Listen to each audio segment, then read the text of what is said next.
God created you individually.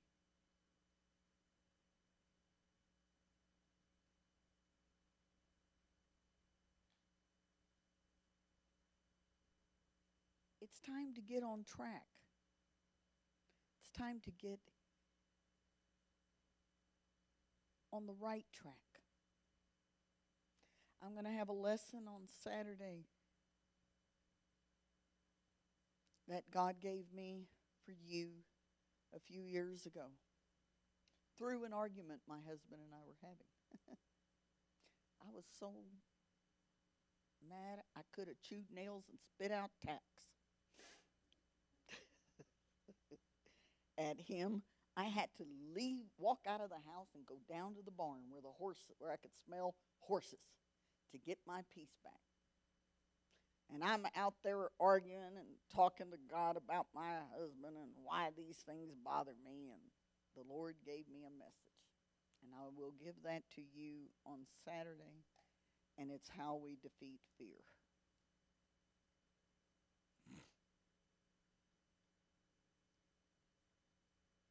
God is your best friend.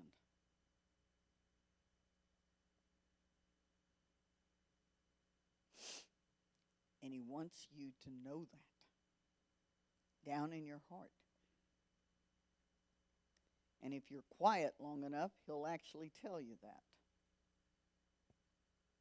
If you stop trying to do everything in your way, you can actually hear Him.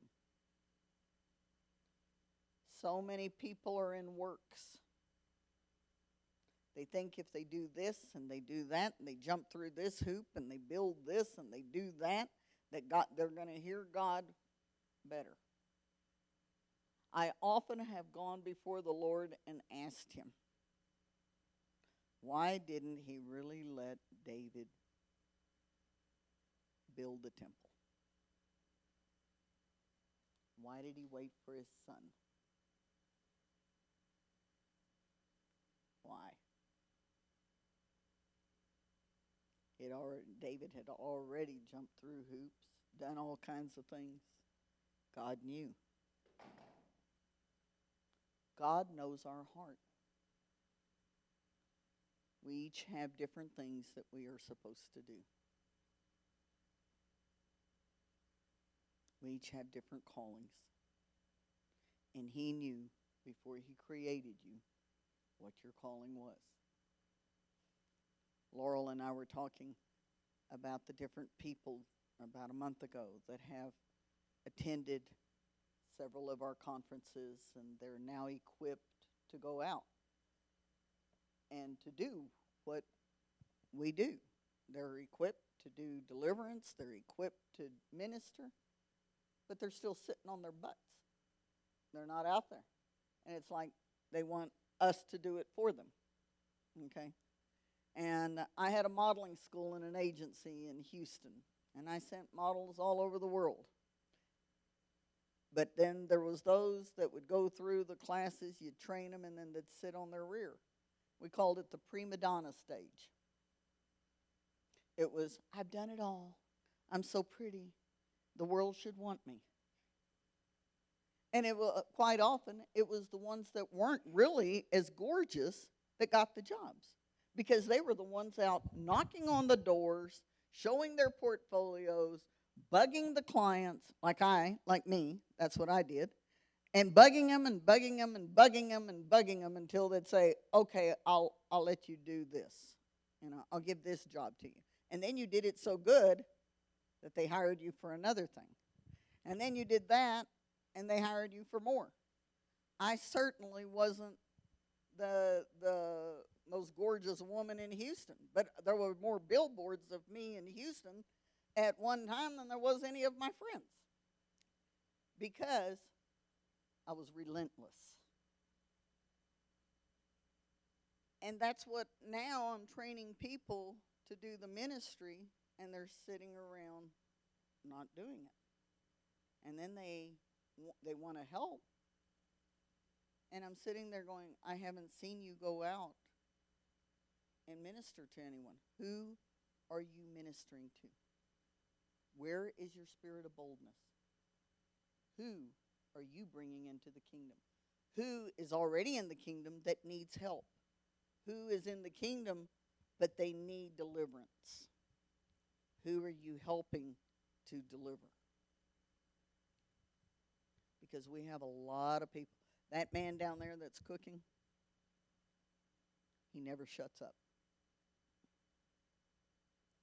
Every time I turn around, he's ministering to somebody.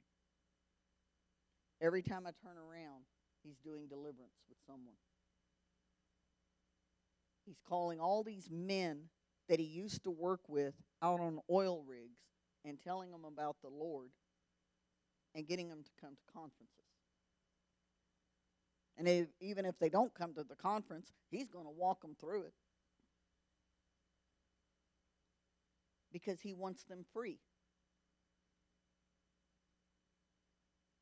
You got to get off your butt.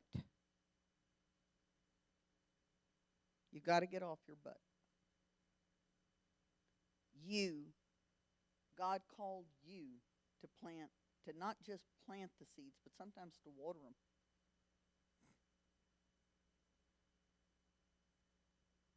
Sometimes we got to be there to water them. But you can't sit around and wait.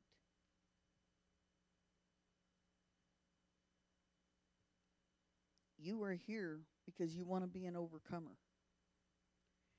And overcomers, it takes action. It takes action. Holding your thoughts captive takes participation. It's your thoughts that weaken your immune system. It's your thoughts that weaken your heart muscle. It's your thoughts that clog your arteries. It's your thoughts that even weaken your blood vessels. It's your thoughts that cause all of the illnesses. Pastor Wright says 80%. I can't say that. I got a disease called polymyalgia rheumatica when I was 31 years old, and said that they had never seen anybody have it under the age of 65 to 70.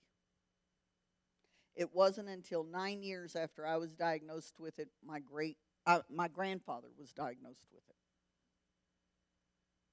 and he was 88. I had the predisposition to get it because of apparently his genes that I inherited from him. But why did I get it that early? Because I didn't love myself. And I was angry with myself. I was angry with the world.